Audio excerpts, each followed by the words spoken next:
Hello, my people pleasing friends. We are on number 6 today of the people pleasing archetypes. And today it is the peacemakers. And it's very similar to the good little boy and girl. But this one is they are unnerved when you are upset with them. And they will self sacrifice to keep the peace, even when it costs them. So it's kind of like the other half of the good little boy and girl, because the good little boy and girl is ahead. They're like running ahead of the crowd. They're running ahead of the game to make sure that they never upset someone, right? They're shifting, they're molding, they're converting. They're like, no, I'm doing it. I'm ahead of this person. I've got their number, okay? But the peacemaker is the one that comes in after the ball has dropped. Someone is angry, something is not right, and the peacemaker comes in. So it's the person that gets almost like jittery and has anxiety and is like, are you sure you're okay though? Are you sure you're okay?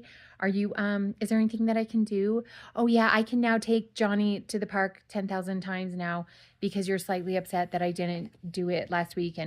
And now I can self-sacrifice the thing that I needed to get done because I want to go above and beyond now to make sure that you get your needs taken care of. Okay.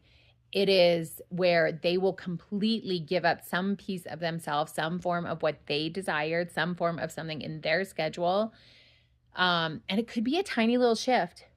Like, oh, you don't like it that I work out at this time because it interferes with like morning coffee with you.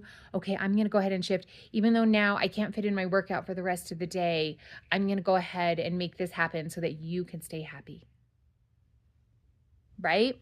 These examples may not be hitting home, but hopefully there's something that you can find if you can relate to this a little bit and you can call yourself out like, bullshit, I am doing this, bullshit.